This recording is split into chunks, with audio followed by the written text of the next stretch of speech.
Faure, née en France en 1869, cantatrice, soprano, disait-on. Belle à en couper le souffle, affirmaient tous ceux qui la virent.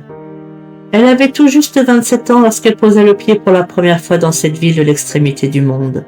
27 ans, et déjà une réputation qui la précédait. Elle était de ces femmes que l'on ne peut ignorer. Sa voix d'abord. Une voix qui remplissait le théâtre d'Apaz jusqu'au dernier balcon, qui donnait la chair de poule aux spectateurs les plus endurcis, qui provoquait des larmes sans qu'on comprenne pourquoi.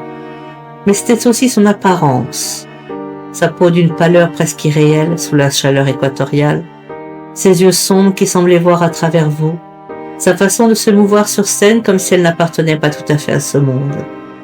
Les riches notables de Belém, les barons du caoutchouc, les grands propriétaires terriens et les négociants européens tombèrent sous son charme avec une facilité déconcertante.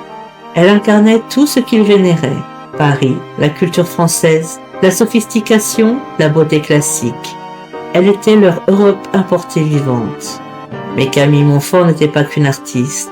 Elle était aussi une personnalité, au sens le plus fort du terme.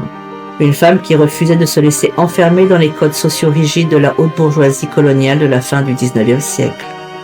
Et dans cette ville conservatrice où les épouses de notables étaient censées rester dans l'ombre de leur mari, une femme seule, libre, indépendante, admirée des hommes, était par définition scandaleuse. On murmurait qu'elle dansait presque nue sous les averses tropicales dans les jardins des manoirs qu'on lui prêtait. Elle se promenait seule, de nuit, vêtue de longues robes noires au clair de lune le long des rives du fleuve Guarara. Ses comportements dans la société coloniale de Belém en 1896 n'étaient pas seulement excentriques, ils étaient proprement incompréhensibles. Et ce qui est incompréhensible nourrit la peur, et la peur nourrit la légende. Les épouses des notables la haïssaient d'une jalousie féroce. Elles voyaient leur mari s'enflammer pour cette étrangère, offrir des cadeaux extravagants, passer des soirées entières à ses pieds au théâtre d'Apaz. Elles inventaient des rumeurs, ou peut-être ne les inventaient-elles pas entièrement. Les histoires les plus étranges commencèrent à circuler dans les salons et les arrière-salles de Belém. On parlait de sa relation avec Francisco Bologna, une figure influente de la ville. On disait qu'il l'avait accueillie dans son manoir, qu'il la couvrait de champagne européen, ce champagne que les barons du caoutchouc importaient à grands frais depuis la France. Ce n'était pas une simple liaison, c'était une transgression sociale majeure dans la société catholique et conservatrice de l'Amazonie coloniale. Mais les murmures les plus troublants n'étaient pas cela, non. Les murmures les plus troublants concernaient ce qui se passait lors des représentations au théâtre d'Apaz. Des jeunes femmes s'évanouissaient, régulièrement, au fil des soirées. L'explication officielle rationnelle était simple. L'émotion intense provoquée par sa voix, la chaleur étouffante du théâtre et les corsets trop serrés. Mais pour certains, cette explication ne suffisait pas. Ces évanouissements avaient quelque chose de systématique, de trop régulier pour être fortuit. Et alors les rumeurs devinrent franchement surnaturelles. On disait que Camille Montfort utilisait sa voix pour hypnotiser ces jeunes femmes, qu'elle les envoûtait pendant les représentations pour les retrouver ensuite dans les coulisses, qu'elle se nourrissait d'elles, de leur sang.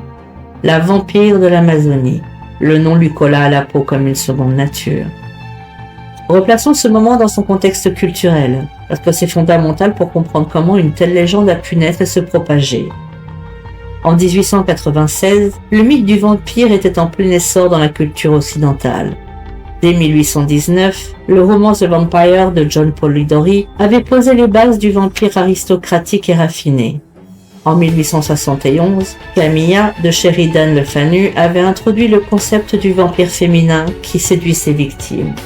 Et surtout, en 1897, un an seulement après la mort supposée de Camille Montfort, Bram Stoker publiait à Londres son roman Dracula, qui allait forger pour toujours l'image du vampire moderne dans l'imaginaire collectif occidental.